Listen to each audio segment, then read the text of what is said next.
And welcome to the SpartanMag.com VCast. Jim Comparoni, Paul Konyndyk. The first VCast of the 2024 football season, the fall season. We went out here a few times during spring practice.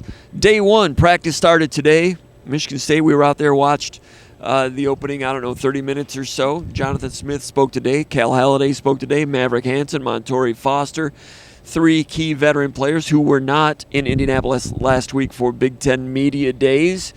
A lot of optimism, a lot of motivated guys, a lot of guys that are happy to be on this team, happy to be in year one of the new Jonathan Smith program, and some excitement there, as you would expect. But these guys, Halliday, Hansen, Foster, they're excited. Jonathan Smith, low-key to an extent, as usual.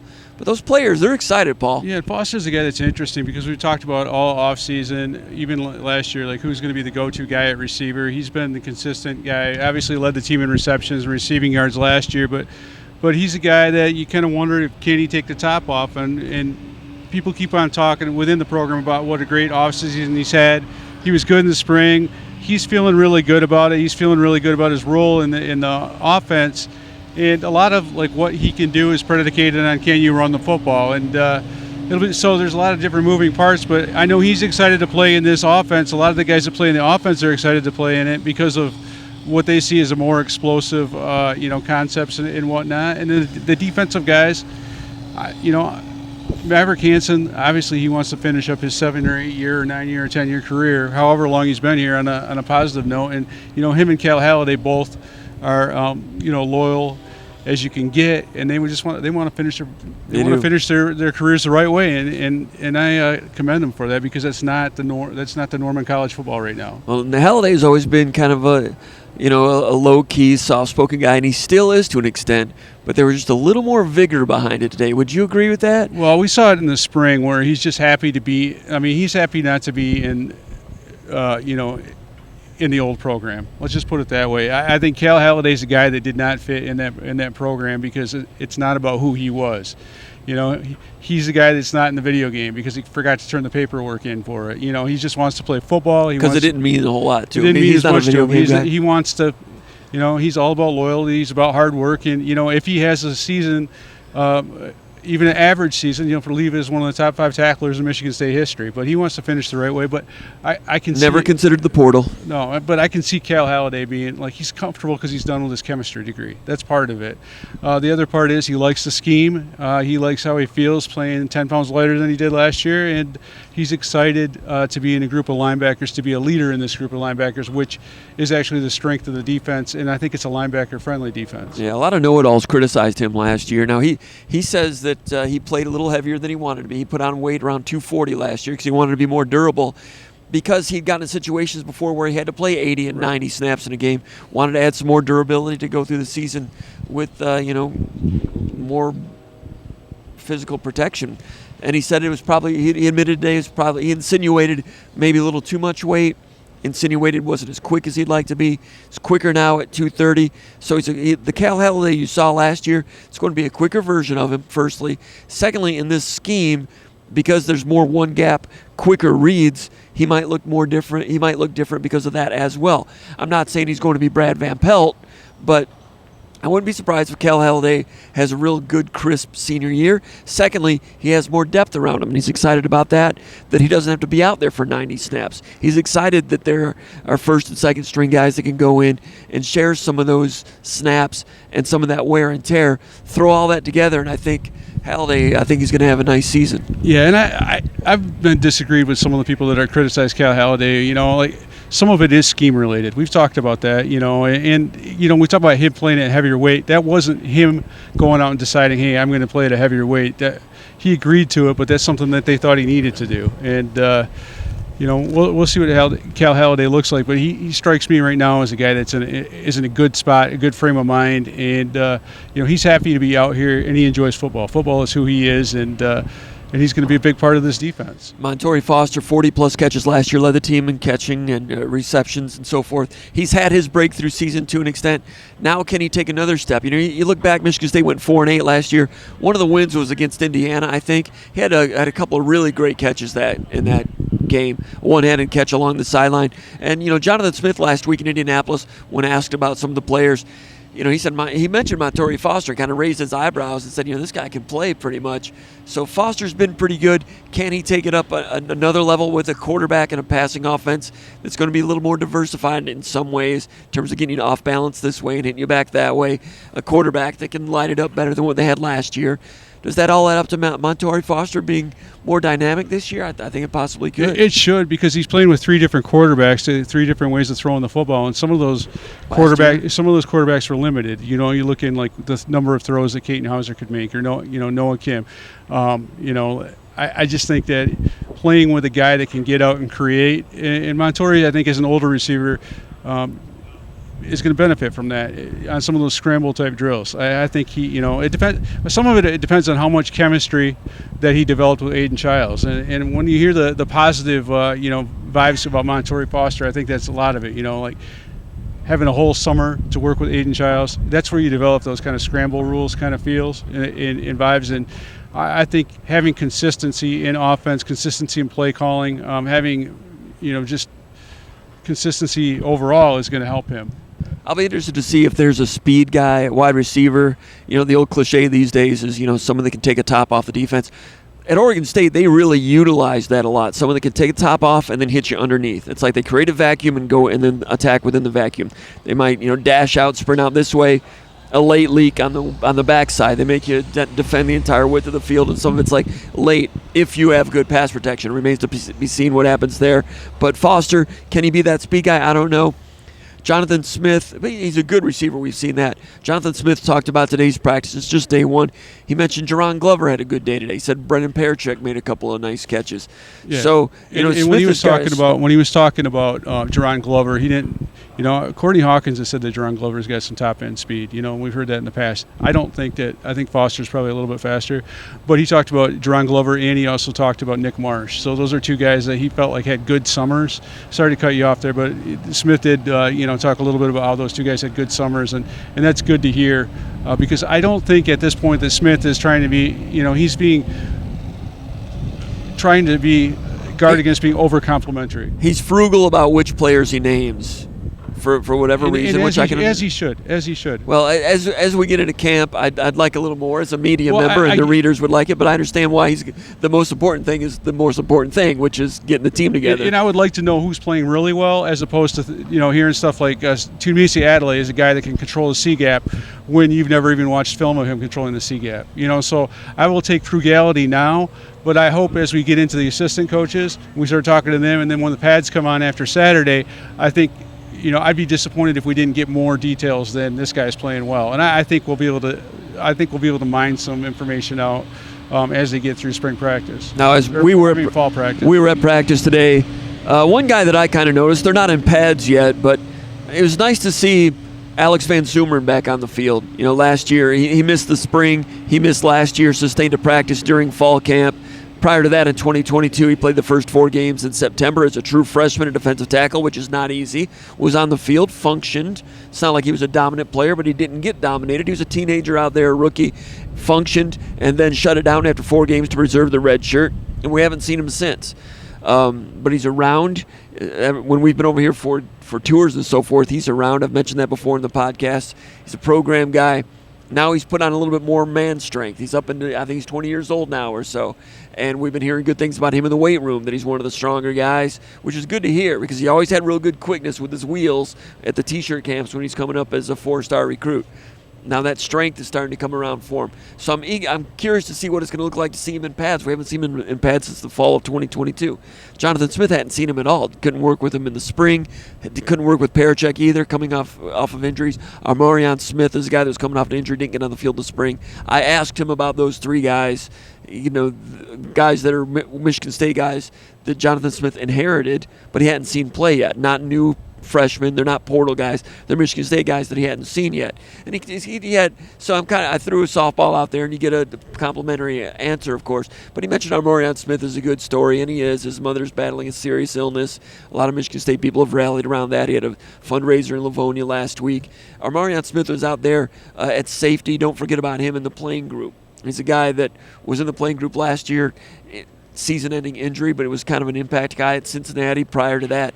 High school teammate of Nick Marsh, by the way. So these are some players that Smith is still getting acclimated to. But he had some. I thought that Smith was kind of positive about those three, and Van Sumeren is an interesting variable at a position where Michigan State could use some good news. Yeah, for Van Sumeren, it's just about staying on the field and staying on the practice field and not having a setback, because I feel like, he did play as a true freshman, but we really haven't seen him since. And he's a guy that wants to. He's a guy that battles. I know even when he was when he was up in his high school, he played through injuries his senior year, and so if he can stay healthy, I think you'll see some good progress from him. We've seen that in the past with defensive linemen. A lot of times it's year 3 or 4 where they take off, especially guys that have had some injuries. But this is his opportunity. If he's going to get traction and he's going to make a move and be be a reliable rotation guy, this is the year to do it. And I'm kind of excited to see what he can do out there. Heaven knows that Michigan State needs tackle depth. I don't think that Michigan State, without a guy like Van Sumeren at least being better than functional, they can't not have development in those kind of guys and expect to go to a bowl game this year. It's going to have to be a year for Michigan State where, I remember like a Damon Knox came out of nowhere in year 4. He was kind of plugging away. You're like, when are these guys going to break out? Damon Knox comes in.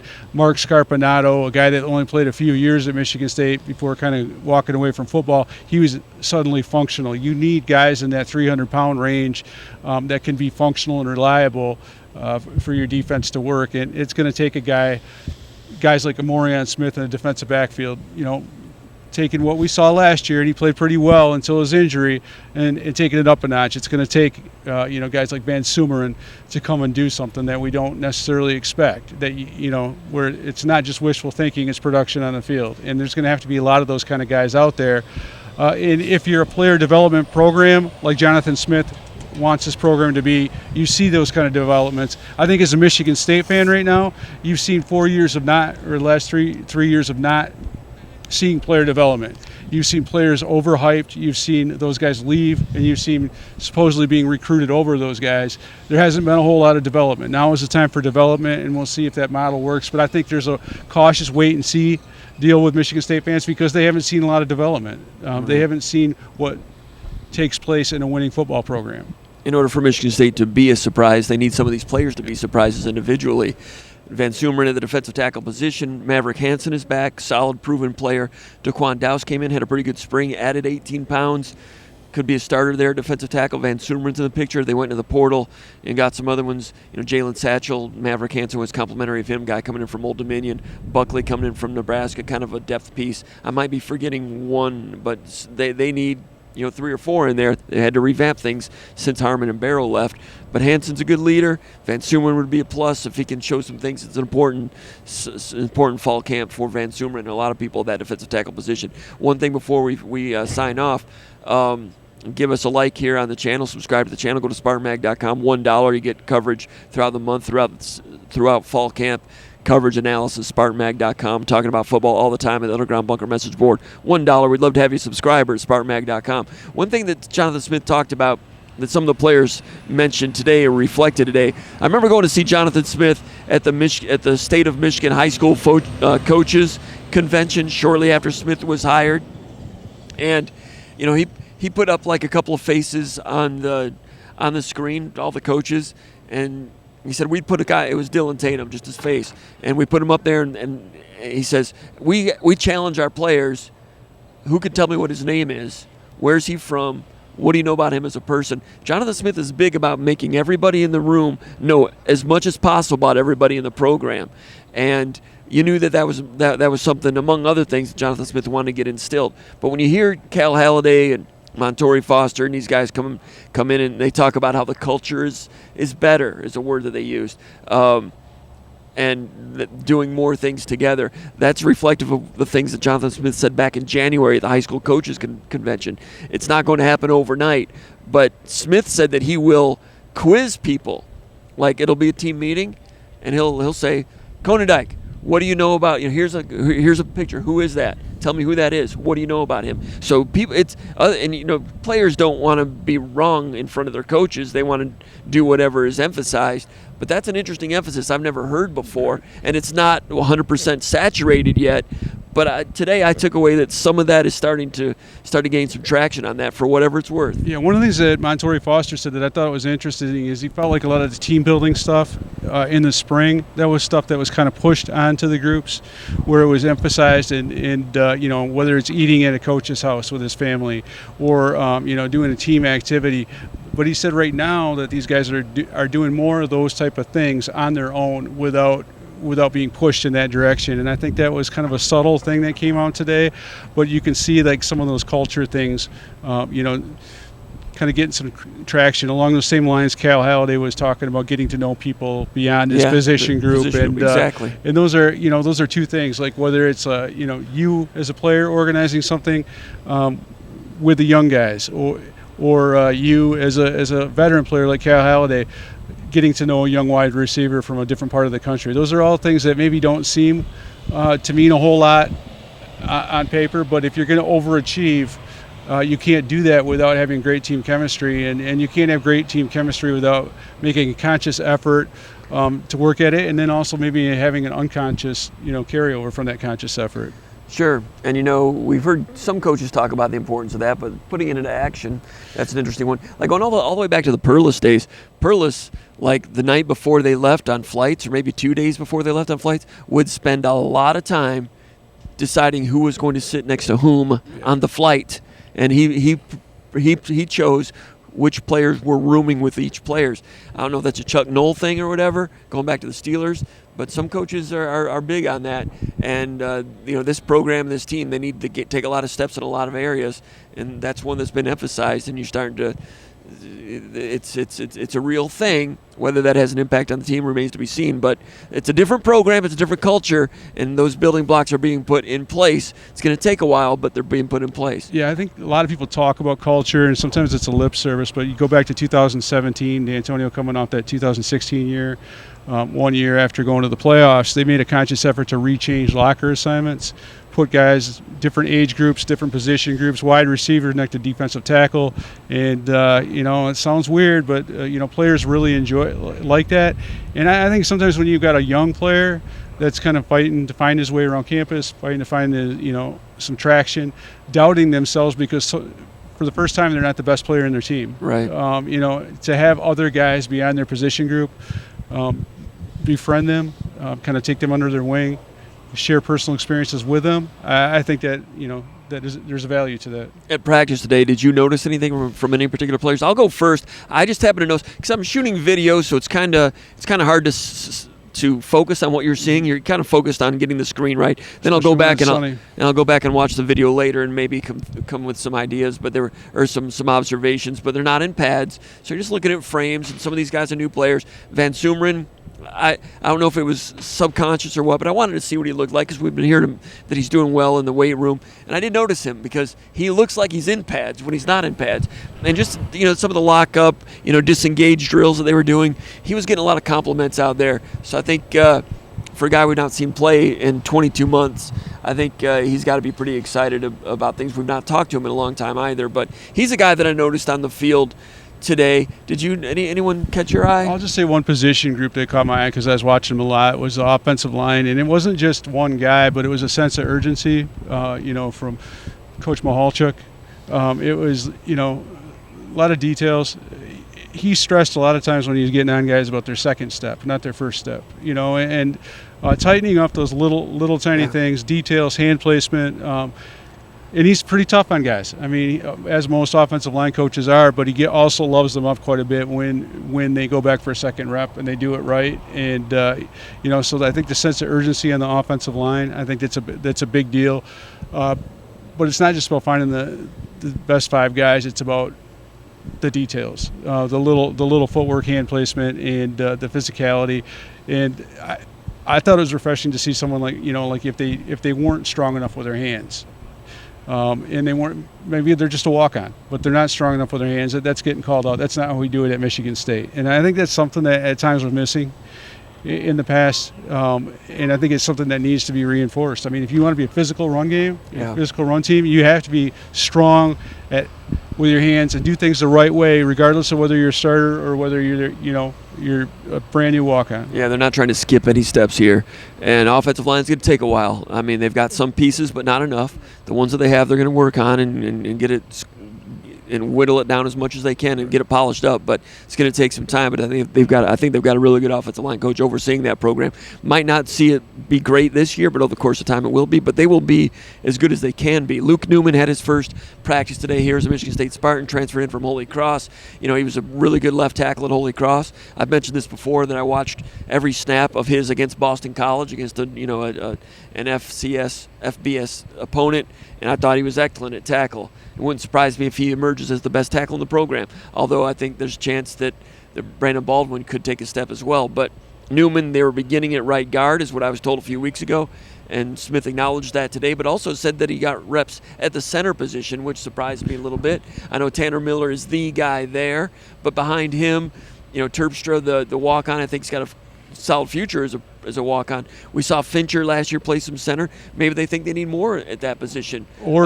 Or maybe that's one of those things that we've seen in the past, and we've seen this with D'Antonio guys, is you get some guys at center so they can learn everybody's position. I don't know. Manufacture some depth there. You got to prepare for any eventuality. If Miller were not available for some reason at some point, is Fincher the next guy? Is it Terpstra? They want to take a look at. They want to get some answers as quickly as possible early in camp. So that might have been what that was about. And like Jonathan Smith says, Mahalchik likes to cross-train all 5 positions and find out who the best 5 are and put them in. I know that's a cliche, but Newman at center today, that surprised me. To me, that was kind of newsworthy. I don't know if he'll be there in 3 weeks, but they're finding out what he is because he wasn't here in the spring. Right. Got to find out right now that they're playing football in 4 weeks. I saw a couple reps with Dellinger today where he looked a little bit physical. I was surprised. Like you're talking about like freshmen. Another guy we've not seen on the field in a long time. Exactly, and he's the guy. I think he gets it. Like when he gets instruction, he's able to change and do what if he does something wrong, he's able to correct that, and I think that's good to see. I think in year one. Did you notice, was he snapping the ball at all? Did you notice? I didn't notice that. Because he's done it in the past. That's a curiosity. Go ahead. That's another thing. It's sunny out. I know. Too, so it's really hard to see what you got on film, but I'll be looking forward to seeing who did what right. And I'm sure he'll get some work there because he couldn't practice in the spring. He's done it in the past. I'm sure that here in fall practice he'll get some work at that. They'll take a look at that. See what it looks like. But he's a guy to me that is, I would say, I've always thought he's a high football IQ guy, but he's a good 300 pounds. He's carrying his weight well, and he is able to take instruction, and he's intelligent enough to put that instruction to good use. Whether he's good enough to play, I don't know. But I saw some guys out there that impressed me with like when they do the second level type stuff of actually being good footwork. Stanton Ramil was on the field today. Yeah, and I didn't Again, I got to go back and watch the film. I'm not going to say something about Stanton Ramil that I regret later because. I mean, he looks the part. I'll just say that, and he always has. And the last offensive line coach, Chris Kapilovic, really liked him when he came in. It's unfortunate that he had that injury because it really set him back. All right, man. Anything else, Paul? No. For Paul Konyndyk, my name is Jim Comparoni. I've been watching the VCast from East Lansing, Michigan with the Spartans for SpartanMag.com.